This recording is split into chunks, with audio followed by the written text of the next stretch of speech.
السلام علیکم ناظرین اکرام، آپ دیکھ رہے ہیں سنڈے اسلامک ٹاک چینل۔ آج یہ ہے جس موقع کو میں آپ کے ساتھ شیئر کر رہا ہوں، اگرچہ میرا ٹاپک نہیں ہے اور میں اس کا مزاج بھی نہیں رکھتا ہوں، وہ ہے ہینڈ پریکٹس سے تعلق ہے۔ جیسا کہ ابھی ذکر نائک انگلش پہ بہت سی باتیں کہی ہیں اور جناب علی مرزا نے ان سے مخاطب ان کی باتوں کا جواب دیا ہے۔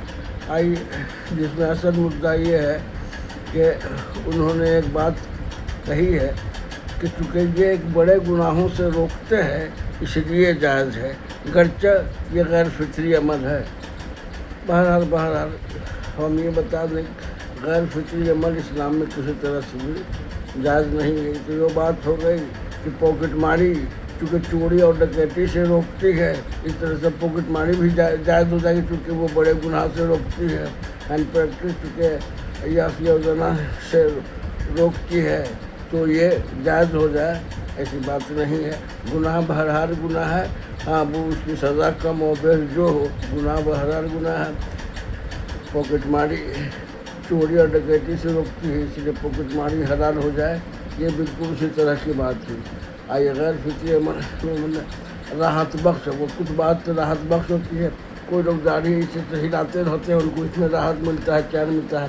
کچھ لوگ کان کو باز بنائے کرتے ہیں، کچھ لوگ کو ناک باریک کھینچنے کی عادت ہوتی ہے۔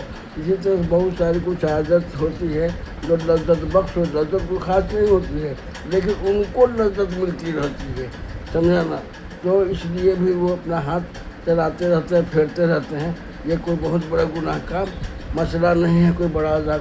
اپنا آپ کو ایرانیاں دیکھا گیا تو کوئی کر نہیں رہے ہیں، کوئی بات ہے آپ خود جان رہے ہیں کہ آپ ایک غیر فطری عمل کر رہے ہیں، لیکن اس کی وجہ بھی ہے کہ بیوی کا دور ہونا یا کنوارا ہونا یا بہت ساری چیزیں افورڈ نہیں کر پانا، سمجھا نا؟ بہت سارے لوگوں کو بیوی کے پاس لذت نہیں ملتی، جیسا کہ ہم نفسیات ڈاکٹروں سے کچھ دریافت کی کیسا لوگ کہ بہت لوگوں کو اور تو سے لذت نہیں ملتی ہے، اس لیے بھی اس طرح سے کرتے رہتے ہیں۔ انہیں زیادہ ربڑ اور زیادہ اسٹیک کے زیادہ ضرورت ہے۔ بہرحال نہ حفظان روح صحت کے بیچ میں کچھ کر رہا ہوں نہ گناہ کے تبصرے سے، لیکن یہ بات کہنا کہ چونکہ یہ بڑے گناہ سے روکتی ہے اس لیے یہ بات روا ہے، تو بالکل اسی طرح کی بات ہو گئی کہ پاکٹ ماری جائز ہو جائے چونکہ چوری اور ڈکیتی سے روکتی ہے۔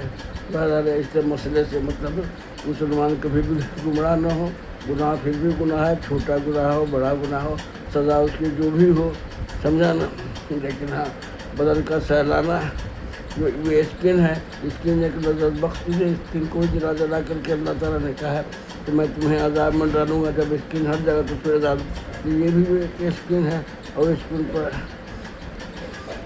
ہاتھ پھیرنے سے آدمی لذت محسوس کرتا ہے جو ان نیچرل ضرور ہے، لیکن نیچرل کب ہوگا جب ہم ایسے سے کرتے کہنا تو جس سے بھی ہم کو راحت ملتی ہے۔ کان میں کچھ لوگ ہیں کان میں تلی کرتے رہتے ہیں، اس سے ان کو لذت ملتی ہے، کرتے یہ انہائجینک ہے، کبھی بھی نقصان ہو سکتا ہے۔ تو لہٰذا انہائجینک بات کو ہو یا غیر اسلامی بات ہو یا گناہ کا مسئلہ ہو، چھوٹا گناہ بڑے گناہ سے روکتا ہے، اس لیے چھوٹا گناہ جائز ہو جائے۔